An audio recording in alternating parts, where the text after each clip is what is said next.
بسم اللہ الرحمن الرحیم۔ صحیح بخاری حدیث نمبر 520 ہے۔ اس پر امام بخاری رحمۃ اللہ علیہ نے عنوان قائم کیا ہے، باب المرأۃ تطرح عن المصلی شیئا من الاذی۔ اگر عورت نماز میں کسی مرد کو چھو لے، اس کا رشتہ محرم کا ہو، بیٹی ہے، بیوی ہے، تو کیا اس سے نماز باطل ہو جائے گی؟ ایک تو یہ سوال ہے۔ دوسرا سوال کہ امام بخاری رحمۃ اللہ نے جو عنوان قائم کیا ہے کہ عورت ہے نمازی سے وہ کسی بوجھ کو ہٹاتی ہے، کوئی تکلیف دہ چیز جو اس کو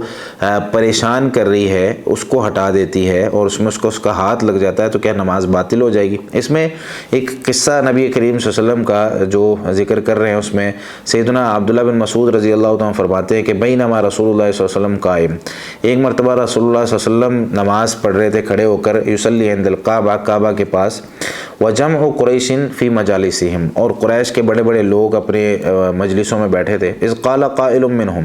تو ان میں سے ایک شخص نے کہا، الا تنظرون الى هذا المرائی ایکم یقوم الى جزور آل فلان فیعمد الى فرسها ودمها وصلاها فیجیء به، تو کہنے لگے کیا تم دیکھتے نہیں ہو اس ریاکار کی طرف؟ وہ سمجھتے تھے کہ نبی کریم صلی اللہ علیہ وسلم یہ جو بیت اللہ میں آ کر عبادت کرتے ہیں، یہ اس لیے کرتے ہیں کہ لوگ دیکھیں، بڑا عبادت گزار سمجھیں اور لوگ متاثر ہو کر جو ہے وہ ان کی بات ماننا شروع کر دیں۔ تو اس لحاظ سے انہوں نے نبی کریم صلی اللہ علیہ وسلم کو نعوذ باللہ ریاکار کہا۔ تو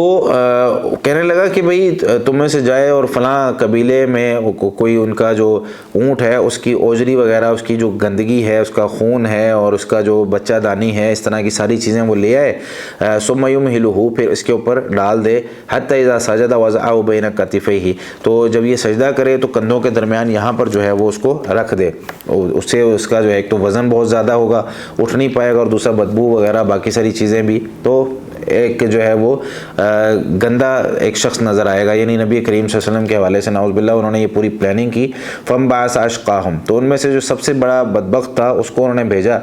فلما سجد رسول اللہ صلی اللہ علیہ وسلم، تو جب رسول اللہ صلی اللہ علیہ وسلم نے سجدہ کیا، وضعہ بین کتفیہ، تو انہوں نے آپ صلی اللہ علیہ وسلم کے کندھوں کے درمیان اس کو رکھ دیا۔ نبی کریم صلی اللہ علیہ وسلم وثبت النبی صلی اللہ علیہ وسلم ساجدا، نبی کریم صلی اللہ علیہ وسلم سجدے میں ہی رہے، اب اٹھنے کی طاقت نہیں ہے یا اٹھ نہیں پا رہے۔ فضحکوا، تو وہ ہنس رہے ہیں، حتی مال بعضهم الى بعض من الضحک، اتنا ہنس رہے ہیں کہ ایک دوسرے پر گر رہے ہیں ہنسنے کی وجہ سے۔ فانطلق منطلق الى فاطمہ علیہ السلام، تو کہتے ہیں ایک جانے والا وہ فاطمہ رضی اللہ تعالیٰ، اس وقت وہی جویریہ، وہ چھوٹی بچی تھیں، تو ان کی طرف جا کر وہ دوڑ کے اس نے بتایا کہ بھئی اس طریقے سے جو ہے وہ آپ کے بابا کے ساتھ یہ کیا جا رہا ہے۔ تو فاقبلت تسعی، دوڑتی ہوئی وہ آئی، وثبت النبی صلی اللہ علیہ وسلم ساجدا، نبی کریم صلی اللہ علیہ وسلم اس وقت ابھی تک سجدے میں تھے، حتی القتہ عنہ، حتیٰ کہ انہوں نے نبی کریم صلی اللہ علیہ وسلم کا جو اوپر اوجری وغیرہ اور باقی چیزیں پڑی تھی وہ ساری ہٹا دی۔ واقبلت علیہم تسبہم، تو ان کو برا بلا کہنے لگی کہ تم یوں ہو، تم نے یہ کیا، تم نے یہ کیا۔ فلما قضا رسول اللہ صلی اللہ علیہ وسلم صلاۃ، تو نبی کریم صلی اللہ علیہ وسلم نے نماز کو پورا کیا۔ نماز جب پوری ہو گئی نا، تو نبی کریم صلی اللہ علیہ وسلم نے ان کے لیے بد دعائیں کی، فرمانے لگے اللہم علیک بقریش، اے اللہ یہ جو قریشی ہیں جنہوں نے ایسا کیا ہے، اے اللہ ان کو پکڑ لے، ان کو ہلاک کر۔ اللہم علیک بقریش، اللہم علیک بقریش، یہ جو قریشیوں نے اس طرح کیا ہے ان کو ہلاک کر۔ پھر آپ صلی اللہ علیہ وسلم نے ان کے الگ الگ نام لیے، ثم سما، پھر آپ صلی اللہ علیہ وسلم نے نام لیے، فرماتے اللہم علیک بعمر بن ہشام، اے اللہ عمر بن ہشام کو ہلاک کر، وعتبہ بن ربیعہ، عتبہ بن ربیعہ کو، وشیبہ بن ربیعہ، والولید بن عتبہ، وامیۃ بن خلف، وعقبۃ بن ابی معیط، وعمارۃ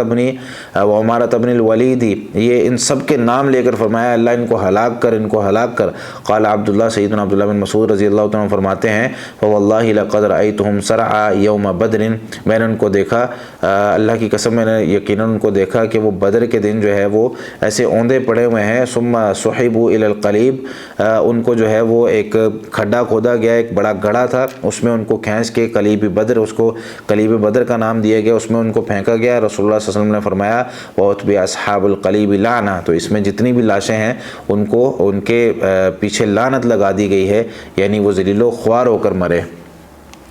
تو نبی کریم صلی اللہ علیہ وسلم یہ جو حدیث ہے، اس سے سب سے پہلے تو نبی کریم صلی اللہ علیہ وسلم اور صحابہ کرام کو جو کفار کی طرف سے مشکلات پہنچی ہیں شروع سے لے کر، جب انہوں نے اسلام کی دعوت شروع کی اور لوگوں کو اسلام کی طرف بلانا شروع کیا، تو بہت زیادہ انہوں نے تکلیفیں دی ہیں۔ تو یہاں اس تکلیف میں سے، اس پریشانی میں سے جو آپ صلی اللہ علیہ وسلم کو پہنچی تھی، اس میں سے ایک پریشانی جو ہے وہ ذکر کی گئی ہے کہ آپ صلی اللہ علیہ وسلم کو اس طریقے سے انہوں نے آپ صلی اللہ علیہ وسلم کے اوپر جو ہے وہ یہ چیزیں گندگی جو ہے وہ ڈالی. تو اس میں جو ہے وہ نبی کریم صلی اللہ علیہ وسلم نے جو ہے وہ ان کے خلاف بددعائیں کی. تو پتہ یہ چلا کہ آپ صلی اللہ علیہ وسلم نے سب سے پہلے ان کو بہت زیادہ دعوت دی, سمجھایا, لیکن وہ کسی طریقے سے بھی سمجھنے کی کوشش نہیں کر رہے تھے. اور پھر انہوں نے نبی کریم صلی اللہ علیہ وسلم کے خلاف جو پلاننگ شروع کی, کئی دفعہ جو ہے وہ آپ صلی اللہ علیہ وسلم کو ہلاک کرنے کی کوشش کی گئی اور وہاں سے نکلوانے کی کوشش کی گئی. بہرحال بہت سارے اس طرح کے معاملات تھے جو نبی کریم صلی اللہ علیہ وسلم پھر آخر کار ان کے لیے بددعا کی. اور پھر آپ صلی اللہ علیہ وسلم کی اس میں پھر ایک معجزہ بھی ہے کہ آپ صلی اللہ علیہ وسلم کی اس دعا کو قبول کیا گیا اور ان کے خلاف انہیں پھر جب بدر کے دن وہ بڑے بڑے سارے سردار ہلاک ہوئے تو انہیں اس کنویں میں ڈال دیا گیا جہاں پر جو ہے وہ سارے ایک انہوں نے بدر کے اندر کنواں جو ہے وہ کھودا تھا. تو اس حدیث میں ایک جو مشرکین کی طرف سے اور کفار کی طرف سے نبی کریم صلی اللہ علیہ وسلم کو جو مشکلات پہنچی ہیں ان میں سے صرف ایک کا تذکرہ, باقی سارے جو ہے وہ باقی احادیث میں اور سیرت کی کتابوں کے اندر موجود ہے. اس میں ایک اور بات وہ یہ کہ اشقل قوم یعنی قوم کا جو سب سے بڑا بدبخت تھا وہ عقبہ بن ابی معیط تھا, جس کو انہوں نے بھیجا تھا اور وہ پھر لے کر آیا اور باقی سارے چیزیں حدیث کے اندر ہم نے پڑھ لی. اور اس میں جو آدمی جو سیدہ فاطمہ رضی اللہ تعالیٰ کے پاس گیا تھا ان کو بلانے کے لیے, تو اس میں محدثین یہ ذکر کرتے ہیں کہ